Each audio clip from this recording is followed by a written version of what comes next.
Anyway, you want to watch another engine video. This one is on Unreal. Since we're like there in the same ballpark, I guess. This one is a bit no, it's short-ish. So this one is by Unreal Sensei, and it's called "Why Unreal Engine 5.3 is a Big Deal."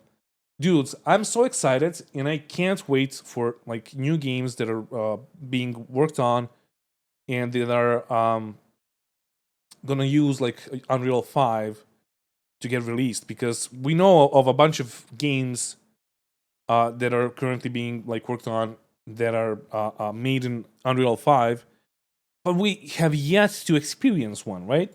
Unreal's newest update, Unreal Engine 5.3, just released, and it is a big deal. The main reason is Nanite Landscapes. When Unreal Engine 5 came out, it introduced a revolutionary new way to render geometry called Nanite. To briefly sum up Nanite, every object you see in computer graphics is made up of tiny flat planes of geometry called polygons. The more polygons you have in your environment, the longer it will take to render. This is why video games have made a system called Level of Detail, or LOD for short. The further away an object is from the camera, the less polygons it will use to render that object. This makes games run faster, but we are limited in the amount of geometric detail we can have. Nanite fixes this, because it uses dynamic level detail, which means you can have Now, small devs need to be afraid of growing, but being unprepared, going viral might actually bankrupt a small dev. Yeah, exactly. So, the first game that comes to mind is like Flappy Bird. It's probably not made in Unity Engine. But what if something like that happens? And if you remember, Flappy Bird was like, was it called Flappy Bird? If you remember correctly, if I remember correctly, it was free to play, and they wanted to monetize it and all of that, but he didn't want it, so he like pulled it out of the stores in the end. So what happens with that? If you want to release a free game, that's never going to happen with Unity, at least. I mean, it's the same with Unreal, but like, I don't know. have an object with millions of polygons without any LODs, because the geometry deforms, lowering the amount of polygons on an object. A good example of nanite in use is this city. If I come up to lit, nanite, triangles, we can see nanite in action. Every color is an individual polygon, and there are millions of them.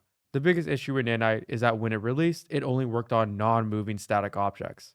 It was only really good for objects like rocks and cliffs. Yeah, it This had changed with the ads, Unreal but Engine like 5.1 update. It introduced it had ads, but it didn't cost anything, right? You didn't pay for it. You would just like watch the ad and that's it. nanite foliage, which again But also, they said that they are not gonna. Unity said that the revenue runtime fee is gonna be lower for games that use like ads, which is even crazier. So you're gonna have like ads. You're gonna have different fucking monetizations. But yeah, whatever. We're watching a Unreal 5 engine video, so gave us the let's ability enjoy to create this. forests with an unlimited amount of detail. Here's a world with over 100,000 trees without any LODs. But landscapes, which is the biggest part of any environment, was still missing nanites. Landscapes allow us to create large open worlds. Yeah, as far as I know, they would like use assets to build like those landscapes with like basically combining rocks and like surfaces and all of that. It wasn't like a landscape like in any other game. Easily.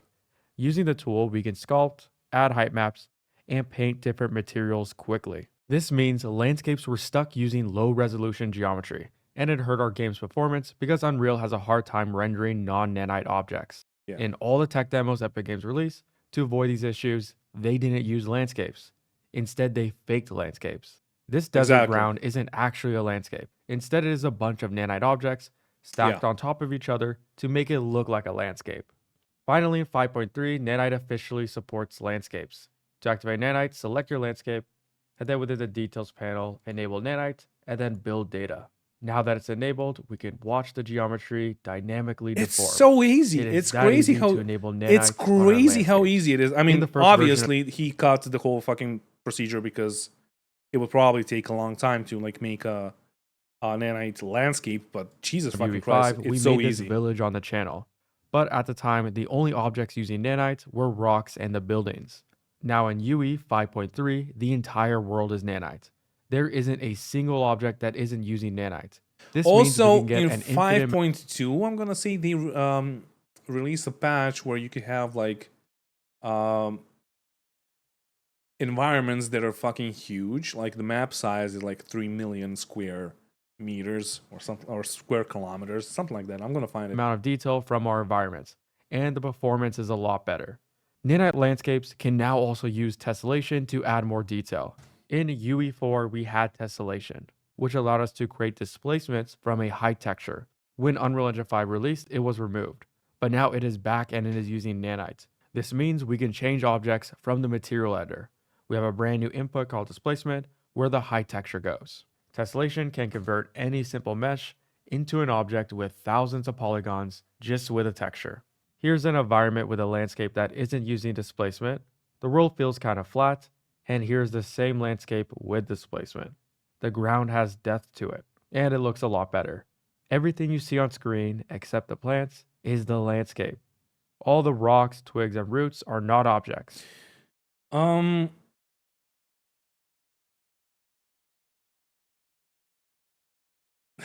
I can't They are find a it high still. texture, and whenever I make a I'm change finding to like my Reddit landscape, posts. the nanite displacement remains in effect. For the first time in gaming, we're not limited by how many polygons are on screen. We can have infinite geometry everywhere. The next major feature is better volumetric fog and smoke. Unreal's had volumetric fog for a while, which gives us the ability to have realistic light scattering in fog and smoke. To enable volumetric fog is easy. You just have to click volumetric fog So with what you're watching right now is basically what you were watching for I don't know how many years. You're following that other game, and I'm talking about Star Citizen. Fuck it, but done better, and done just to make tools, so other people can create a game. So what I'm saying here is, CEG as a developer is just making these tools that are becoming like available in engines like Unreal 5, Unity, and all of that.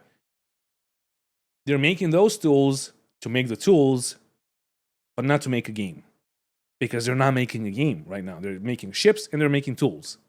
So the question is, when will they stop making tools and start making a fucking game? then the hide fog Right? to turn it on. Now we get dynamic fog that interacts with the lighting. So I can move the sunlight around This is fucking and beautiful. you'll see those god rays change direction. It is the secret to make any of your environments stand out. Yeah. Here are before and afters of an animation with and without volumetric fog. The world feels more realistic and it looks visually more interesting with fog.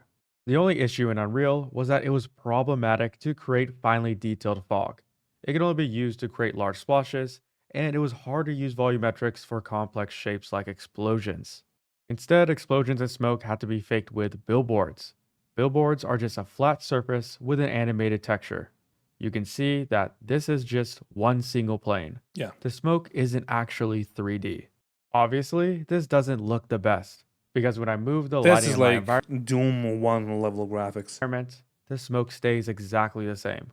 We don't see any changes, because after all, this is just a flat 2D texture. In 5.3, sparse volume textures fix this. We can now import complicated volumetric simulations from programs like Jenga FX. Here is a sparse volume explosion imported from Jenga FX into Unreal. And if I pause the simulation, you can see it is not being faked by billboards. This smoke simulation is completely 3D. If I move the light around, it will dynamically change the way the smoke looks. The smoke is able to cast shadows I'm on pretty sure that the smoke, like the resolution is pretty bad, but I'm pretty sure it's because it's currently rendered in the engine in like lower resolution, so it doesn't like put a strain on his PC. onto itself. But We it's can even crazy how it use fucking sparse works. volume textures to represent clouds. And what's amazing about these clouds compared to Unreal's default cloud system is that I can move them around and rotate them. So I get full control over where my clouds are in the sky. And if we zoom out, we can even see that these clouds are massive objects that I can move around and place them exactly where I want them to be. Volumes can even replace some particle effects. For example, this fire here is very similar to the explosion. where if I go into wireframe view mode, it is just a couple of 2D planes that simulate a Yeah. fire animation. And then if I look down directly at it, this effect immediately breaks. And now here's that particle effect, but it's replaced with a sparse volume texture. And this fire is now There's completely in also there's 3D. also like he's currently talking about some things that have been solved by other like tools for UE5, because you already have fire, like realistic fire tools, and all of that. Water, we just like somebody posted I think it was Puppeteer. He posted like a water tool for UE5 that was fucking crazy. It's Let not me a actually 2D try plane and that's find it. facing the camera, so if we look at it from the top down, the effect doesn't break. This fire is real and it exists in our world. Another major feature is that we can now create animatable characters directly in Unreal Engine. In Unreal, we have been able to create rigs and animate characters. This animation you're looking at right now was animated entirely in Unreal. It wasn't created in another program like Blender or Maya. The biggest part missing in the character creation workflow was skeletal mesh editing, which is the process of creating bones in a character. UE Yeah, 5.3 adds a skeletal mesh editor.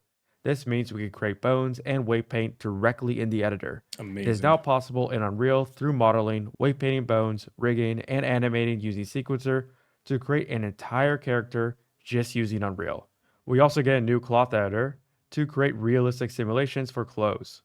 Users can Wow. define exactly how a cloth simulation can interact with a character. And then artificial intelligence will What bake the fuck? simulation Did you see that? Did you see the t-shirt on him? can interact with a character. And then artificial It's fucking intelligence will crazy. bake that interaction into an animation. Reflections also got a major update. If you don't know, Unreal Engine 5 introduced a brand new lighting system called Lumen. Lumen gives us dynamic bounce lighting in real time. It is important to know that bounce lighting is also called global illumination. Global illumination is a process Yeah. of light rays bouncing around, illuminating your entire world. Before Lumen, game developers faked global illumination through a process called light baking. Light baking is rendering bounce lighting before the game is played. This render is then stored in a texture called a light map, which is then overlaid on top of the world to make it look like the light is bouncing around in real time, when in reality, it's just a pre-rendered texture. This is fucking photorealistic. But now the Come on. problem is that global illumination isn't real time. As soon as I make a change to our light map, it is no longer in sync. Yeah. We have to rebake the entire environment all over again, which is time consuming. This is why Lumen is a big deal, because it is true real-time global illumination.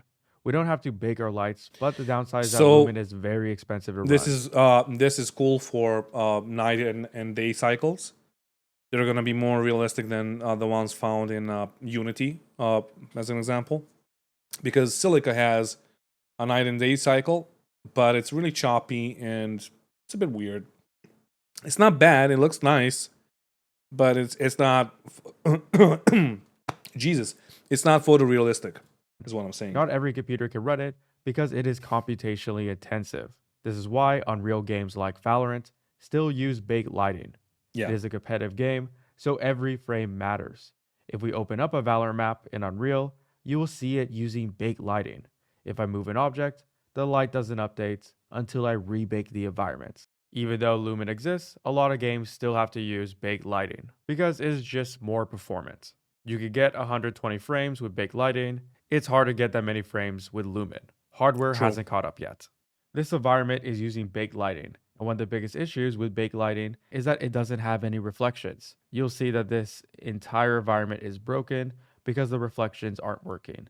And we can fix this by manually adding in reflections by using a reflection capture within Visual Effects, Sphere Reflection Capture. This will capture a 360-degree texture of my environment and then project it onto any reflective surfaces. The workflow to get reflections everywhere is that now I have to create another reflection capture and move it to where there's a bunch of reflections. And then I have to create another one and then continue the process throughout the entire environment. Yeah. And if we have a large environment, this process can be very tedious. Here's an environment that's using Lumen and reflections work immediately. We do not need reflection captures. But the issue is that But we look have at to the use frame rate, Lumen though. global illumination, which hurts our performance. Yep. In 5.3, we now have the ability to use lumen reflections with baked lighting, so we do not have to use lumen global illumination to get lumen reflections. To get this feature, go to the post-process volume and set global illumination to none, so we're using the baked lighting and not lumen, and then set reflections to lumen. Oh, Now we're that's using cool. baked lighting for global illumination and only using lumen for reflections. We get the high performance of static lighting with the accuracy of lumen reflections. Plus, we no longer have to set up reflection captures. Also, lumen reflection now supports multiple bounces. So let's say we have a mirror right here, and then across the hallway we have another mirror. Notice how we can't see the other mirrors in its reflection? That's because we don't have enough reflection bounces. So if we go back into the post-process volume under reflections, we have a brand new setting called max reflection bounces. If I set this to 2, now we can see the reflections. Do you know how hard The this modeling is mode to make? user interface got a facelift. That's why, like, again, Star Citizen doesn't have this. It doesn't have mirrors because it needs to basically render another another scene, basically, or another window of the same game in the same engine to show you the reflection. It's The crazy. reflections. The modeling mode user interface got a facelift, and now it is a lot easier Unless to you do it with Lumen or like tools like that, then it's just gonna put a huge, like an even worse strain on your PC. use.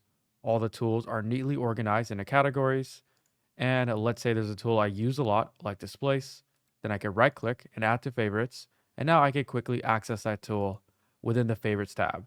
Masked materials like foliage are now 20% Look at faster, this. and there are more shadow options for Nanite to help optimize shadows. Unreal shadow system called virtual shadow maps are right now the main bottleneck to foliage. So all this that we have seen for now with like UE5, and I'm pretty sure that you guys also watched like a bunch of UE5 videos, but it all looks nice. But how well does it run? First of all, secondly, how good are the physics? And I have like a small clip from another video that I want to pull up after this one. It's like about the water physics, and they look really, really like really good. But gives us more control over what types of shadows should trees cast. this is fucking crazy. And finally, a big update for Mac users, Nanite is now supported on all Apple M2 devices. Finally, Apple users have access to both Lumen and Nanite. When UE5 first released, it didn't have either feature. This also means that Unreal Engine 5 with Lumen and Nanite will be able to run on the Apple Vision Pro. The programs you're developing now on Unreal could be used for the Apple Vision Pro in the future. The possibilities are endless for Unreal. These are all the major changes I'm a Apple hater. to UE 5.2. I just hate that but company, these are just honestly. the ones I think are important. Of course, there's a bunch of other changes you can check out by going to the Unreal release notes. Unreal Yeah, is the more realistic game with the body cam you're talking about on record. I think it was made in UE4. I'm not sure. Let than me ever, see. because half of all next-gen games are being made in UE5. There is no better time to learn Unreal Engine than now. Luckily for you, I have an entire free course right here on YouTube, which goes over the essentials to learn UE5. You can learn how to it's create actually this world UE5. you Yeah. see right now. You can check it out. Link in the description below. But I saw videos of people making the same feeling gameplay and all that. Here's the link in other engines, because it's all about like filters and LUTs and how you make the whole thing. So I wanted to show you this. We're going to be checking out the future. This is of water UE5 physics in also. video games. So welcome to Look at this Fluid water. Flux. This is like a So not the animation of the water itself, but the physics behind the water and the things that are in the water, like the physicalized hyper-realistic items. water simulation plugin, I guess you would call it. I'm not sure the technical term, but this is kind of like a dev tool here in Unreal Engine 5. And look at this, dude. Look at how the water's finding the path of least resistance, moving in, filling up all these little holes and cubbies and everything and making its way downhill. The debris falling with it. Look at the Isn't debris this getting caught in crazy? these little vortexes here before continuing to make its way. Oh gosh, dude, this is insane. This is truly the future of video games. This is what we get to look forward to in the very near future. Look at this. It's creating this little vortex, waiting to fill up before it can spill out down here. Oh, we've got a little turnstile thing.